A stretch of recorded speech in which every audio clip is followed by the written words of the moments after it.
This episode of the Halloween podcast is brought to you by Acorns, the app that invests your change automatically. If you're like me, you have zero inside of your savings for future you. What Acorns does is rounds up all of your debit card purchases and invests that change for you automatically. I got started months ago and my account is slowly growing for future me. I didn't even notice it coming out of my bank account. It's that subtle. Support the Halloween podcast by signing up using our link. You get a $5 sign-on bonus, and so do we. Just go to thehalloweenpodcast.com/acorns, click on the banner, and get signed up. That's thehalloweenpodcast.com/acorns. Now let's get the show started.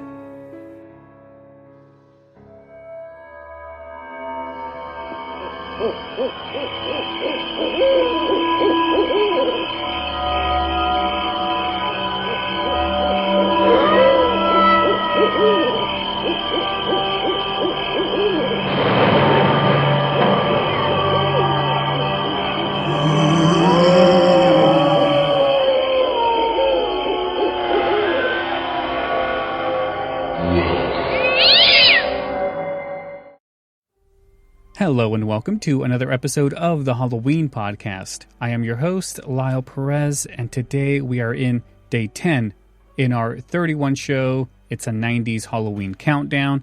Joining me is my good friend and co-host from another podcast, Lasse. Lasse, how you doing? Hello, I'm doing great, especially because we are recording together again.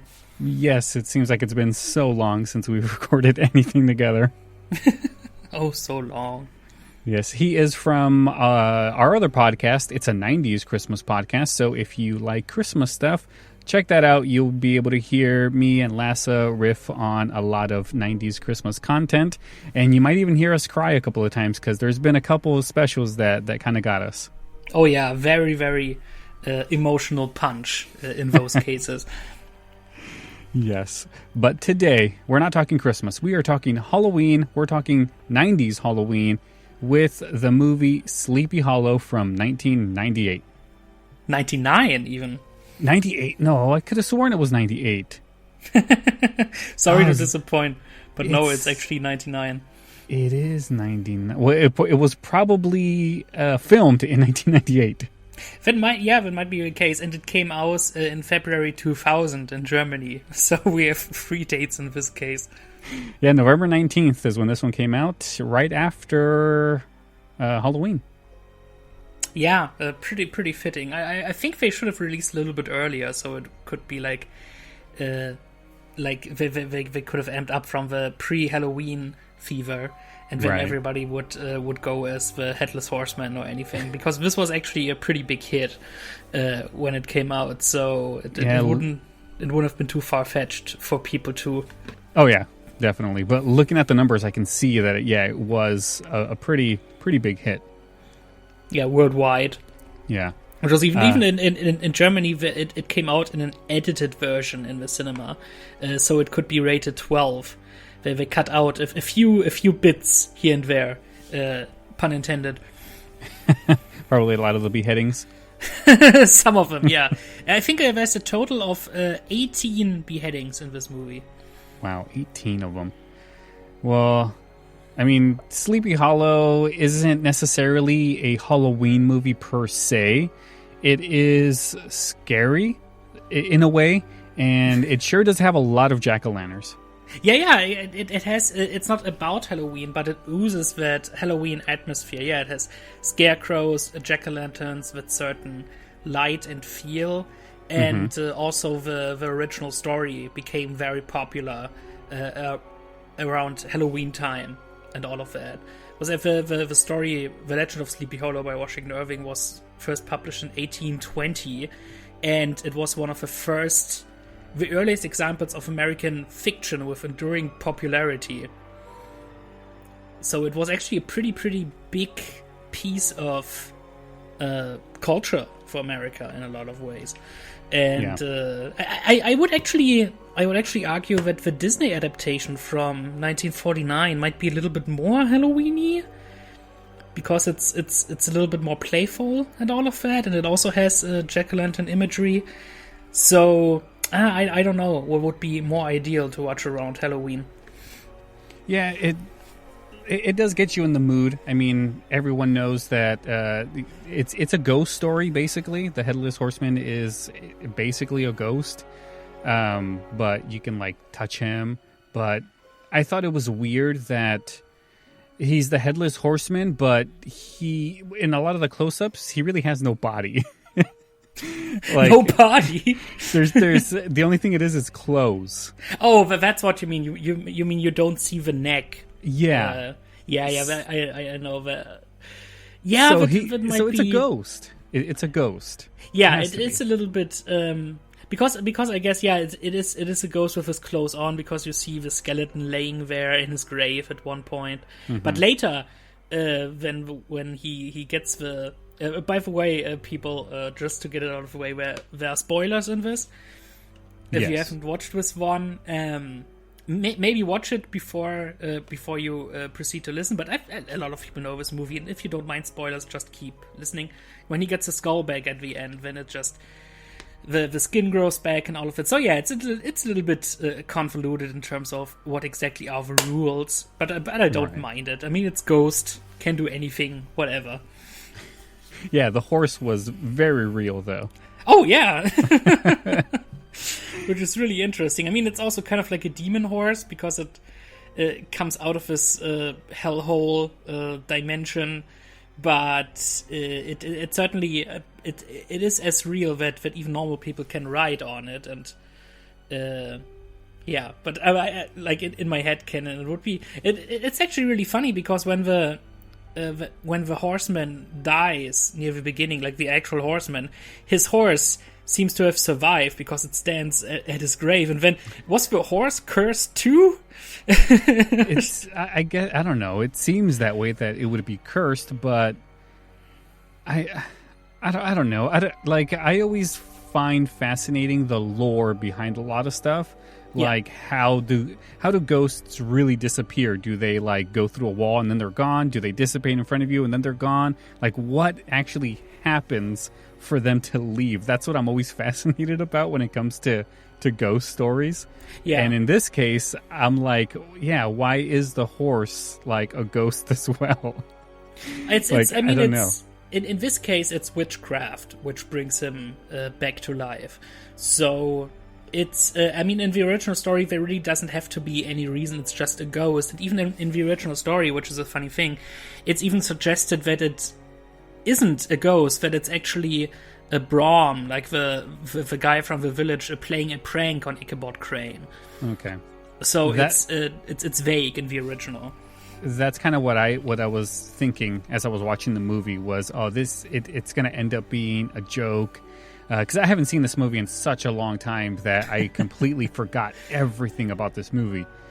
And when I was watching it, I was going, yeah, it's going to be like, because he's like a detective or something like that, a constable. So he's there to figure out who's really causing the murders, because he thinks it's somebody in the town. He doesn't think it's a real ghost until he starts seeing some weird stuff. And then he goes, okay, maybe it is a ghost.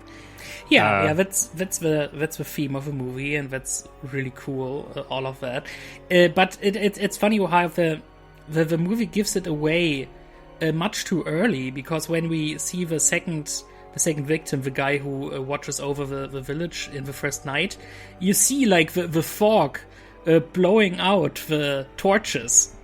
Which is clearly not something natural. So the movie pretty much gives it away in the first 15 minutes. There's something supernatural going on.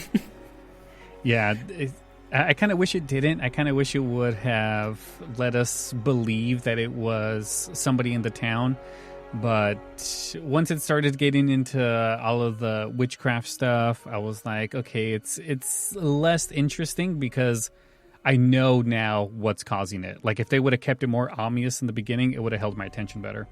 Oh yeah, but that's something, because they Johnny Depp even gets it wrong when he discovers the skeleton, and he says he comes from hell to collect his head, Yeah. And he collects heads until he finds his own. The head was stolen. But then later we find out that's really not the motivation. He is pretty much the puppet of the witch who is causing this. Yeah. So it gives us a false... It actually, twice it gives us like a false resolution to all of this, because later on he's wrong again. So it's just... It keeps surprising us in that way, which is, on one hand, I mean, it's kind of fun, but also like we have settled on this solution now, but then it turned out to be something different that could also be frustrating potentially. Yeah. No, Are you familiar with the original tale? I never read it firsthand, but I know what happens and how it ends. I've never read it either. Only like the Headless Horseman. I never really went deep into what the lore was behind this story. I do remember that this movie was out there. I just, for whatever reason, I never wanted to check it out, probably because it was Tim Burton. And yeah, a lot of people love Tim Burton, but I'm not that much of a fan, as you can tell by, like, I didn't really care for Edward Scissorhands. It's just not my thing. Like Beetlejuice, it's not really. So the only thing I probably really liked was the Pee-wee movie he did.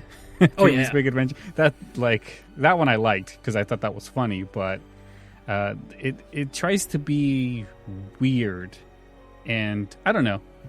But yeah, it's funny, and we will go into the history of all of that. I watched this. When did you watch this first? Can you remember? I was in high school, so it had to have been somewhere between 2000 and 2003. Ah, okay. I first saw it when I was about 15 or 16, maybe, with one of my younger brothers. It was dark and cold evening, and halfway through we decided to turn on some lights. We were both scared and fascinated by it, and as a huge Burton fan, I was an easy mark. Do you remember what scared you? I particularly remember being scared by the atmosphere, and the jump scare with the witch in the cave got me, and at the scene where the Iron Lady opens up and his mother comes out and the blood is pouring out onto the camera. We stopped the movie and looked at each other, and I was like, do you want to turn on some lights? And my brother was like, yes. I mean, as a huge Burton fan, I was an easy mark, of course, but it right. also was actually the first horror film I've ever seen. The first which is clearly labeled as a horror film in a way, but we will get to it because it's funny. Is it horror in a way? It's mixed with camp, clearly. Yeah, it's very campy.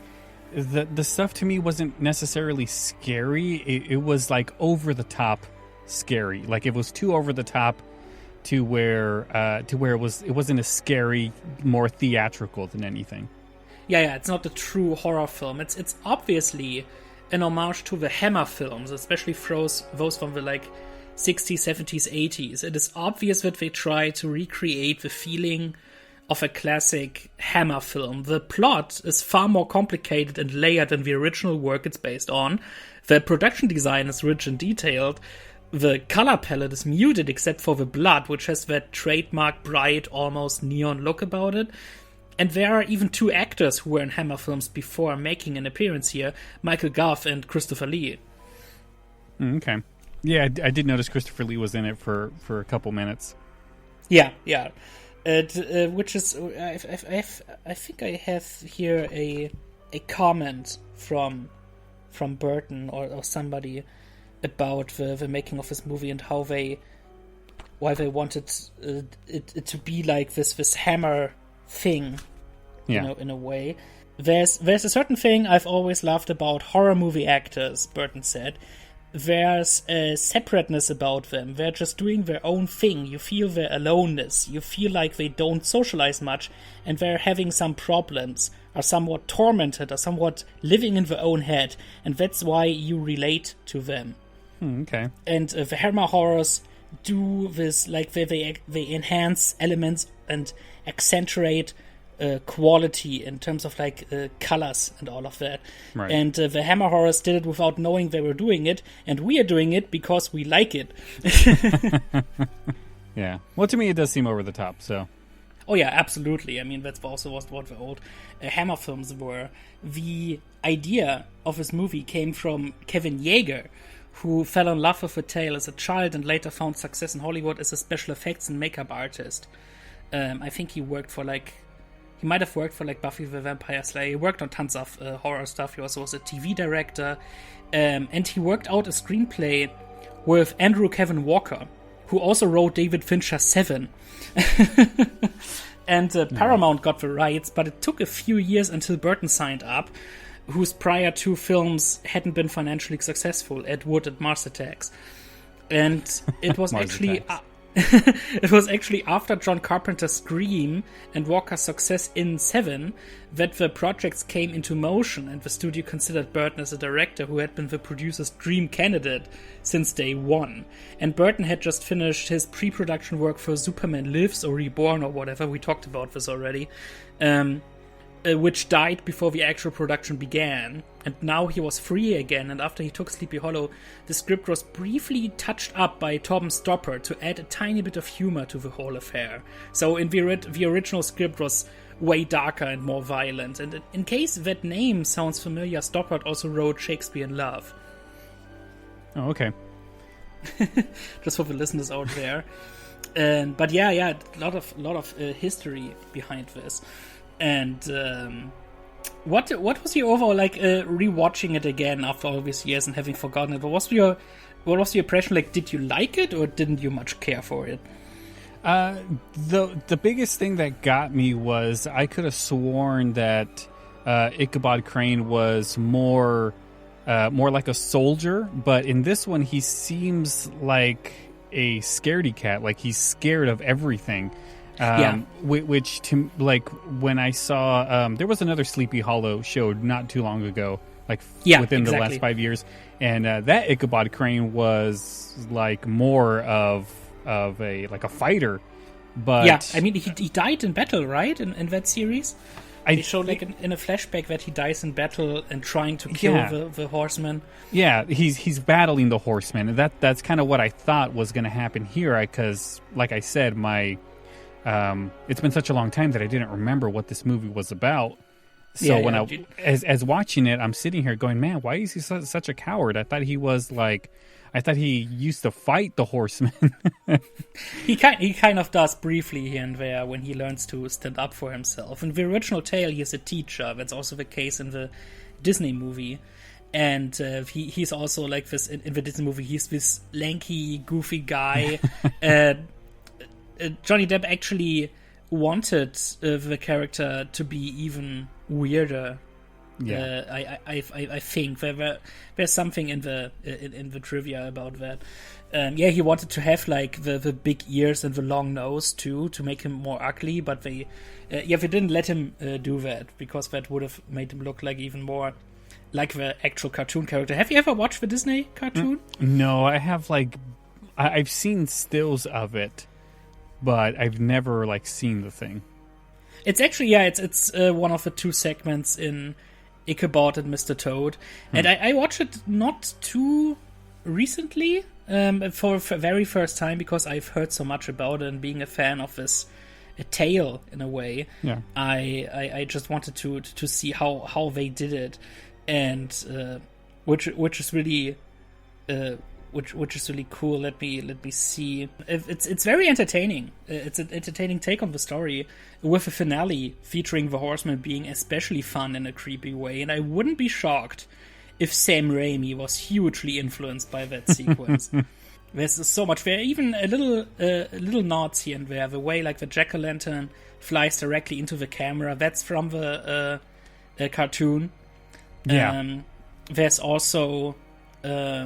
When he lands backwards on the horse at one point, that's also in the cartoon. Okay. So there are a couple of nods to the cartoon here and there, and which is a funny thing, because the kind of the villains of that movie, whereas Brom is that big, brash, muscular guy from the village, and he's pretty much the rival of Yeah. Ichabod Crane, and this kind of like love triangle, and he has like this kind of assistant, and they look exactly like Gaston and LeFou from Disney's Beauty and the Beast. They're pretty much, I guess, the makers of Beauty and the Beast looked back at Ichabod Crane like, hey, let's just take these two characters and flesh them out more.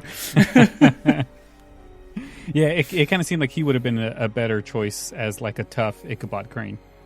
Yeah, I mean that's exactly his purpose in the tale and in the Disney movie too. Like in the Disney movie, he's not exactly a villain; he's more like a bully, basically. But he seems to be, with this like nice muscular guy, and he just gets a little bit more grumpy when Ichabod arrives and is this kind of rival to him. And when he tells that story of the Headless Horseman to scare Ichabod, and then he gets spooked in the forest, and then he just leaves, and that's also how the tale ends. How like he's never found again. Like if it's just this smashed pumpkin on the bridge, and they don't know where he is. So it's a very dark ending in a way. And here they reference it, but it happens in like the first 40-45 minutes of the movie, and it turns out to be a prank. Yeah, I thought that was pretty cool because it looked, when I was watching it and I saw the pumpkin fly at him and smack him off the horse or whatever it was, I was all like, man, that was pretty cool. And then I saw that it was the guy playing a trick, and I was like, wow, he was aiming that well without being able to see. So exactly. So I was like, yeah, that was weird. So let's maybe talk about who is in it. Okay, a little bit more. Sounds good. Obviously, we had Johnny Depp. His third film with Tim Burton after Edward Scissorhands and Ed Wood, and this was part of the path of Depp settling on playing quirky characters. Yeah, he likes the quirky characters.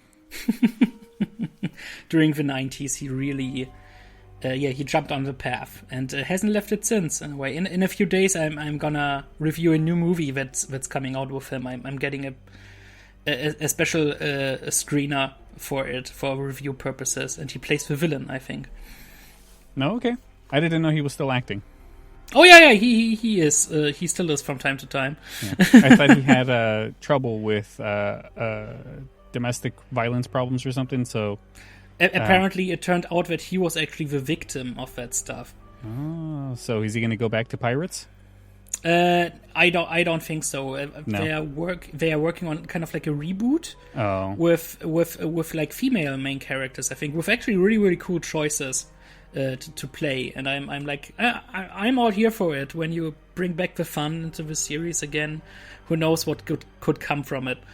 But yeah, we also have, I mean, we're all familiar with Johnny Depp, but we also have Christina Ricci, who isn't in much anymore, but was a big star back then. Yeah, she was Wednesday in The Addams Family. Which is pretty much a Tim Burton film without Tim Burton being attached. Which is really, really weird.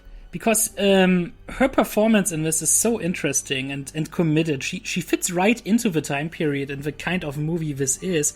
And her performance feels so old-fashioned and classical in a way, and being the kind of actress she is, it really surprises me that she wasn't in more Burton films. It's like they were made for each other. Yeah, she does kind of have that look to her. I don't know. Every time I see her, I always think Wednesday Addams. Oh yeah, Wednesday Addams. I know from a couple of other stuff too, but I can't play. She was in Casper. I think she was into. Yeah, exactly. Which also has some Burton vibes here and there. But yeah, it's really funny. Also, like she at the very end, she wears that striped dress, which makes her look like Beetlejuice's daughter. Yeah, she does. Wait, is she Beetlejuice's daughter? No, that was. I mean, Beetlejuice doesn't have a daughter, but the lead in that was Winona Ryder, who also is like the perfect actress for Burton films. But yeah, Winona Ryder was considered for this role, but turned it down. So that's telling you something. But yeah, I'm just surprised that Christina Ricci just didn't show up anymore in any Burton films. So strange. Yeah. She was pretty young. She was what, 18 at the time? 18 when this one came out. 99. So was a few years after the Addams Family stuff. Yeah. Miranda Richardson is in it. We have Michael Gambon and Michael Gough, who worked with Burton on the Batman films. We have Jeffrey Jones, who also was in Beetlejuice and Ed Wood. Richard Griffiths, Ian McDermott, who we all know as the Emperor himself. Yeah, he's the guy who what is his role again? Let me look it up. What was the name of Ian McDermott's character again? Oh yeah, Dr. Lancaster. He was the Doctor. Yeah. But most of us know him from Star Wars. Mark Pickering as young Masbeth, who becomes the assistant of Johnny Depp. And we have Liza Marie, who was Burton's muse at the time, who had also appeared in Ed Wood and Mars Attacks. She plays Ichabod's mother in the flashbacks. Okay, yeah. And as Ichabod's father, the tyrannical priest, we have character actor Peter Guinness, who still appears in a lot of British films and TV. Most people might remember him from Alien 3 and Hogfather. Alien 3 might be one of the bigger movies he worked on. And in smaller roles, we have Alan Armstrong. He is one of the like the police chief, pretty much at the beginning. High Constable, Casper Van Dien of Starship Troopers fame as Brahm. And of course, we have Christopher Walken as the Hessian Horseman, who we also saw in Batman Returns. Yeah. And he looked pretty scary in this one. Oh, yeah, he did. Ideal casting. Like, whoever had that idea. Yeah, and he does not say a single word. Absolutely. But he says, "Ah!" He does scream, and you can hear the Christopher Walken voice in that scream. Yeah, it's so can hear incredibly perfect. The funny thing is, he didn't tell Burton until after he was cast that he actually didn't know how to ride horses and that he was quite afraid of horses. So whenever you see Christopher Walken sitting on a horse, that's an animatronic horse. And you can kind of see it when you take a closer look at it. And whenever somebody rides like from far away, it's a stunt guy. But the problem is, after this movie, he became he got a lot of offerings for westerns. Couldn't take a single one. Yeah, I'm guessing not. It would have been good to see him in a western. I think it was in Heaven's Gate. Pretty sure that he. Or was that Chris? I think Christopher Walken was in Heaven's Gate. I mean, he was also like in Vietnam stuff. He was in some Spielberg stuff. He shows up all the time. He still works here and there. He's a wonderfully weird actor. We talked about him on our Batman Returns episode in 90s Christmas. Yeah, he's been in tons of stuff. Oh, so much. Over 100. So many things. And despite this film taking place in New England, it was actually shot in England. The whole little town of Sleepy Hollow was built in Buckinghamshire. The interiors were filmed in the London Leavesden studios. And even though there are more than a few scenes which are clearly filmed outside, Burton wanted the movie to have an old school and atmospheric feel. So they also built a lot of the outside locations in the studio. Okay. So they could control the weather and the mood and all of that. There's also a quote about this I have right here. About the thing like shooting in the studio. The location look and like a stage, pumping a lot of smoke into the atmosphere. Somebody said, I think it was Burton, like Hammer Films did that quite a lot, trying to make the exteriors look like a stage and the stage look like an exterior. All those great Hammer horror films had such a beautiful atmosphere. That was another of the reasons why I wanted to do this film. Very, very... the building of the town, of the outside town, took about 4 months. And the fake forests built on the sound stages became real forests by the time they wrapped. They became infested with bugs and birds, and the sound of birds in the movie are often that of real uninvited creatures that had made their homes in the trees. Yeah. Oh, man. Yeah, it did look really creepy, really old-timey. They did a great job with that. Absolutely, which also, I mean, the way the movie is shot, I think they shot this whole thing with special filters, a lot of blue filters, and they had the color of the blood actually had to be like bright orange to be able to look like red through the filters. And they did on this thing what strikes you right away, and still today, this is a visual feast. Like it looks incredible. Like unlike so many other movies, and this whole atmosphere like sucks you in immediately. This was actually on all the visual aspects. It was nominated. It was nominated for 3 Academy Awards: Emmanuel Lubezki's cinematography, Colleen Edwards' costumes, and Rick Heinrich's production design. But only Heinrich's won. Which is fitting because he had already worked with Burton on numerous projects, even before both of their careers took off. Yeah. Which is really cool. In his acceptance speech, he said this wonderful quote here: "I share this award with an artist whose unique brilliance I got a glimpse of 20 years ago, Tim Burton, whose vision of Sleepy Hollow was the inspiration we all keyed off." No, very fitting. Exactly. It looks so. I mean, I hope you watched it in a proper mood, because this is just such an autumn film, which is great. And then fall. It's a fall film. Yes, it definitely is. I was watching it, and it was very hot in my studio when I did it, so I didn't really get the fall feeling. But I mean, it instantly got my attention. Instantly made me feel like it's something I wanted to keep watching. Oh, it looks so great, especially because it's so much muted colors in this. Some of the, I think they even toyed with the decision of shooting it in black and white and with a certain aspect ratio, but that didn't came into fruition. So they shot it with these special lenses, and sometimes it looks so muted and almost black and white, which makes it pop even more when bright colors pop up. Yeah, especially the blood and certain clothes too. Which makes also the finale, the final shot, make it stand out a lot. Yeah, it does look very muted. It looks like if you were watching a movie from this time period, that's probably what it looked like. Those colors. It looks like it's very old timey like cameras. That's to me at least. That's what it feels like. Well, this was 20 years ago too, so.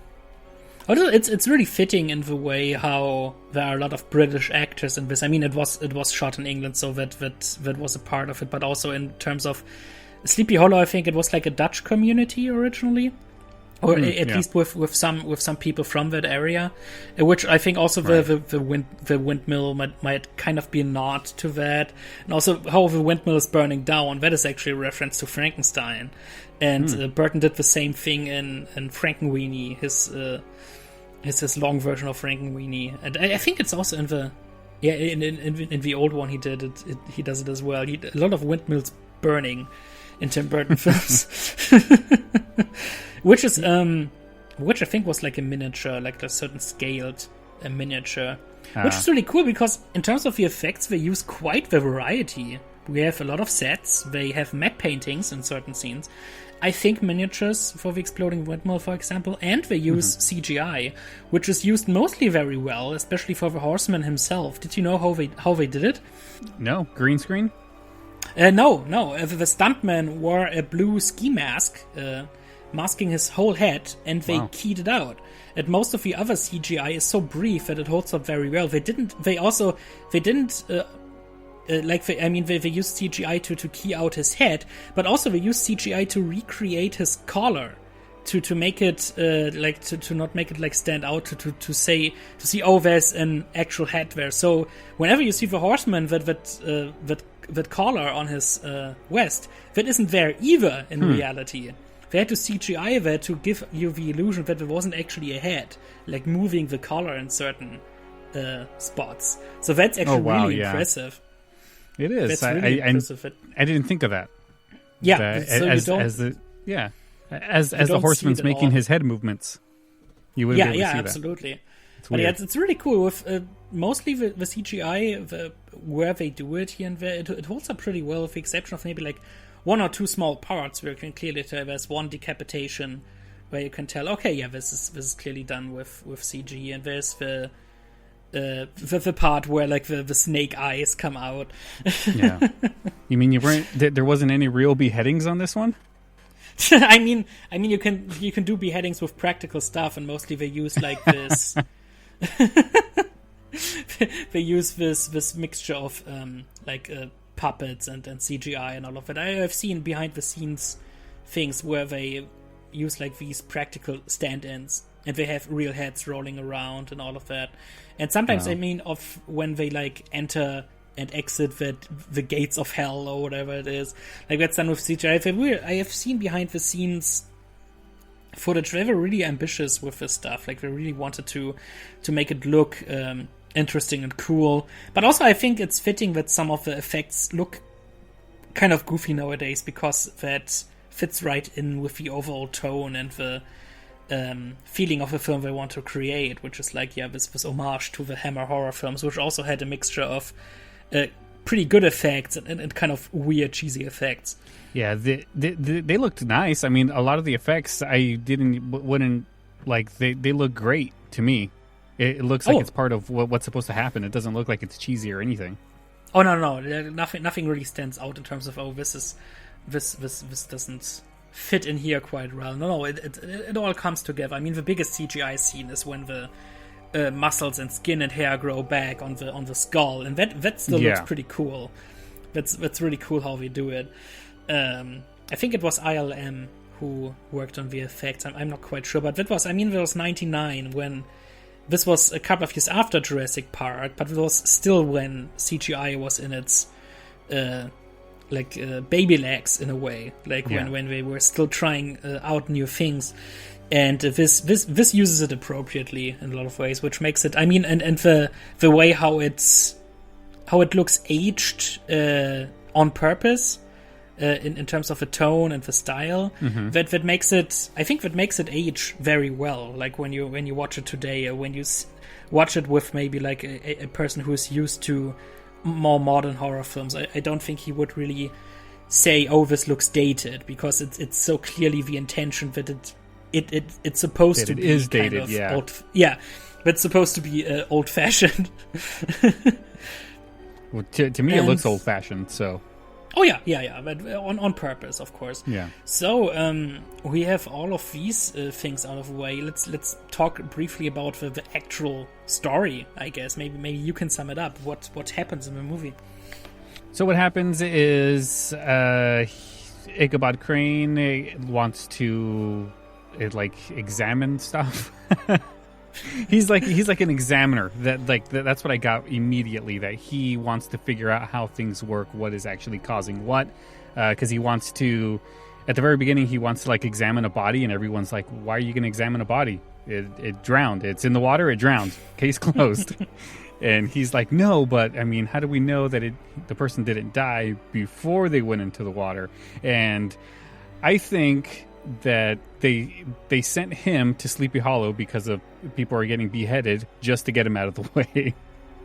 Oh yeah, it's certainly one of the reasons that they sent him there. Like you want to deduct some cases. Here go, just leave us alone. Which is the plot of a lot of movies. This is clearly a take on this kind of like city policeman goes into small town. It doesn't expect that big of a deal, and then it turns out it's something that's way over its head. I mean, if you want to see basically a comedic version of this, watch Hot Fuzz.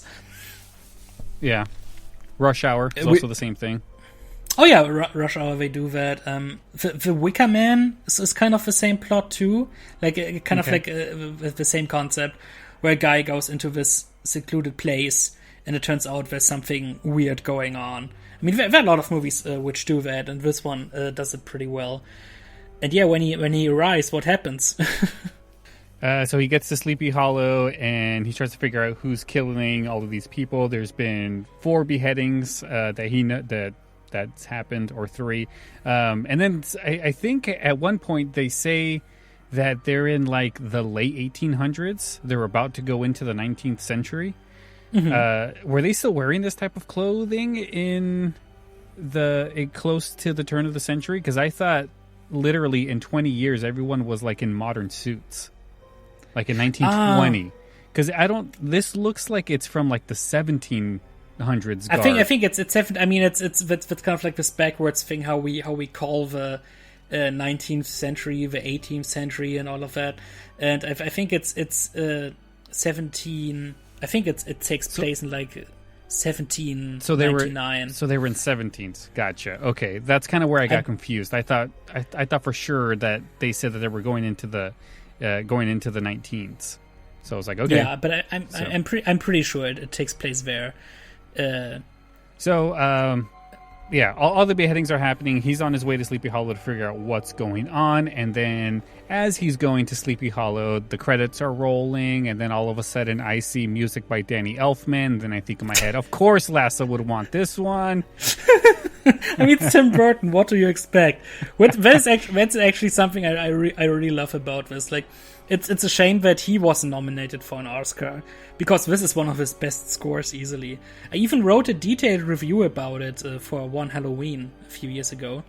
It's basically monothematical, but he works wonders with a theme. He creates so many moods and variations with it, and it features some of the most loud and brutal action cues he's ever done, and it's very fitting that as his name appears in the opening credits, there's a bombastic orchestra sting. There it is. That's what made me notice it even more. Yeah, I love it so much when his name comes up. It's so great. But anyways, after I got over my thanks Lasse thing, he gets to the town, and I instantly notice that there's a lot of jack-o'-lanterns everywhere. And this next part, I was a little like, it's total different time. Like, he gets to this house and there's like a party going on, and he introduces himself, and they basically like it. I don't think it's a hotel, and the guy just says, "Oh yeah, you can stay with us." Oh yeah, it's total, just this total dated thing. This big farmhouse, basically, of the richest man in town. Yeah, that just seems so weird to me, that some stranger just comes up to someone's house and then they say, "Oh yeah, you can stay with us. Here, you show him to his quarters." It just seems so weird that they do that. I think that's just he says you're allowed to stay in terms of you can be part of this little feast, and then he introduces himself as, "No, I'm actually this guy sent from New York," and then he says, "Okay, you can set up quarters here, that so things won't be as complicated." I think that's the reason. That's just so weird. So yeah, and then they start learning. They tell him about the Headless Horseman. They tell him the legend, and he's like, "I don't believe it. It's somebody is causing this." So as he's like investigating, he slowly starts realizing that, oh, maybe it's not somebody. Maybe it really is something. He gets a little weird. He's very eccentric. He's very awkward. And that's what, like, that kind of turned me off a little bit, because I instantly, like, from what I remembered, I thought he was more of like, no, let's go get this thing, whatever it is. Everyone rallies against them. They go off, figure out how to kill it. They kill it, happy ending. That's what I thought. But in reality, it's everyone's getting picked off one by one. There's this epic fight scene with Brahm versus the Sleepy Hollow guy. And the Headless Horseman, they're battling. He gets involved. That was probably the most entertaining thing to me, was when they were fighting. Oh yeah, that fight is great. Like, especially when he just literally gets cut in half. He gets cut in half, but like he would have survived if he would have just left him alone. Like, he wasn't. Yeah, like, exactly. Even Ichabod Crane comes up to him and says, "He's not after you. Just leave him alone." And that's one of the best moments. Like, I love the part when the horseman just walks by Brahm and does the attack people, unless they are a true hindrance to him or are victims he's out for. Like, it looks so menacing when he is just stoically walking, which is a great moment, because it tells us something about his motivation, so to speak. Like, that tells you that that's one of the hints where it's like, oh, there's something going on. He just doesn't kill random people. There's some kind of plan going on, which is really great visual storytelling. And then later he emphasizes he's not after you, so that's really cool. Yeah, because I think it happens a couple of times where Ichabod Crane's like in the way, and the Headless Horseman just leaves him alone. When he kills the mayor, and he just rides by him, and he's out for the mayor. But that's so quickly that it's just, I don't know, maybe he just got out of the way in time. So there you don't really pay attention. But later on, in the case of Brahm, there you're like, oh, there's something here. Yeah. So then you start realizing something's going on. He starts trying to put all of the pieces together. The little boy was like, for whatever reason, I really gravitated towards that because he just had both of his parents killed, and he's like, I don't know, a 10-year-old boy, 12-year-old, something like that. I think it was like 12 to 14, maybe, he looked like to me. But yeah, he basically had to be this man already. Yeah. With his like, companion doing grown-up things. Yeah, I was thinking, like, what happens in this situation back then? Like, does nobody, like, take the boy in? Like, is he just, like, I guess, like, he's got to find somebody to go to, so he wants revenge, so he says, hey, I'm not scared like these guys. Why don't you take me with you, and I'll help you out with whatever you need. First, he doesn't want him, and then he says, no, okay, well, as soon as he finds out that both his parents are killed by the horsemen, he goes, oh, okay, well, come join me. And he does, he does a good job. Yeah, he warms up to him, and he's the only one willing to accompany him to the woods. Like, he's the one guy who doesn't seem to be that scared, who's actually who's basically, guess sometimes he reacts in a certain way, but for the most part he's pretty like proactive, like always carrying a rifle, shooting it when they are in the church. He really tries to help, and he sneaks into the mill later on too, when he realizes that something weird is going on. So yeah, there's a certain portion where he's on his own and is trying to figure stuff out. So a good motivation, good pairing too, and how also Katrina, as Christina Ricci, her character Katrina, how she gets involved and tries to help. There's some cool stuff, but yeah, and it turns out to be this huge, complicated detective story, and he almost solves the case, but yeah, it turns out that he's wrong in several ways, and then later it's explained to us what actually happens. Yeah, it's first he thinks that it's her, and then it's the little boy that makes him rethink that maybe it's not her. I think with something he says when they're driving away, or something he thinks about when they're driving away. I don't know. Towards the end, it kind of seemed like they were trying to sum everything up really, really fast. So I probably missed a couple of key things, but it turns out that it was the mother-in-law, was it? Yeah, the stepmother. Yeah, it had something to do with who was going to get the estate of somebody. Like, they were trying to get rid of all of the next of kins, whoever was next in line to get the estate. I'm pretty sure that's what it was. Yeah, that's one sad part. The evil plan of Miranda Richardson doesn't make sense. Because if her whole motivation is to get the money of her now dead husband, why did she pretend like the horseman also killed her? Wouldn't that raise a lot of questions among the townsfolk when she just suddenly turns back up? Yeah, it's... I don't know. As soon as that stuff started happening, I was like, I'm really trying to follow, but I don't know. I think it's just too hot in here.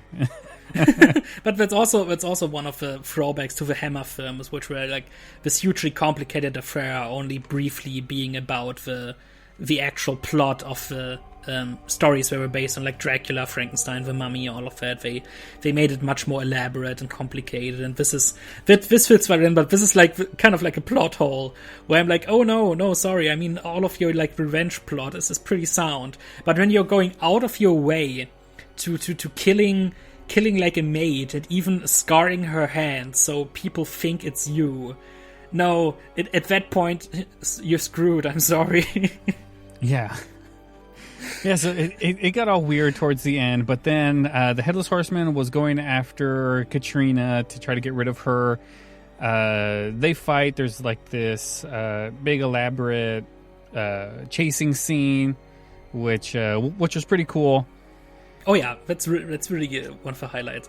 And then somehow the mom or whoever it is gets back in the way, and the Ichabod Crane throws the skull, because she had the skull, the mom did, and she was the one that was controlling the Headless Horseman. He grabs the skull, throws it at the Headless Horseman, he puts it on, and he turns back into his human, I guess, if that's what you want to call himself. Kind of like a demonic human version with his glowing eyes and all of that. And then he takes the mother with him to hell, I guess. Yeah, to be his bride forever. Gives her a big old smooch, and then off they go, right off into the sunset. Great ending. And then right before the new century begins, they are in New York, and the young Maspeth is with them. It's kind of like I guess they adopt him now, or maybe he is like their young butler or servant or whatever. But he has a new family in this case, which is really nice. Yeah, that's always good that he'll be at least taken care of, even though he'll probably have to work for the rest of his life. But he's a good sidekick.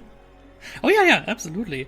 All right, everyone, Lyle here. So I kind of split this one up into two parts because me and Lasse kind of went far into more detail about the trivia and all of the stuff that we thought about the movie. So I split it up into two, or else this would be like an hour and a half long episode.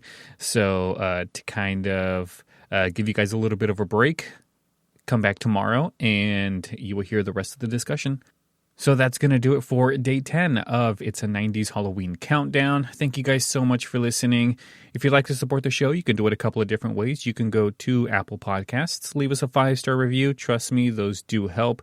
You can also go to our Patreon page at patreon.com/thehalloweenpod and help us out with a monthly donation. If you become a mega fan for the Halloween podcast, then that means that you get your very own sponsored show, an extra show, and if I get any within the 31 show countdown, then that just means you guys get an extra show above the 31 for the month of October.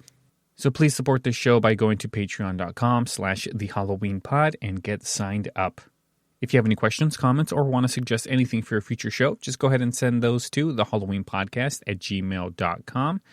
You could also find us on Twitter at thehalloweenpod, and don't forget about our Facebook page, facebook.com/thehalloweenpodcast.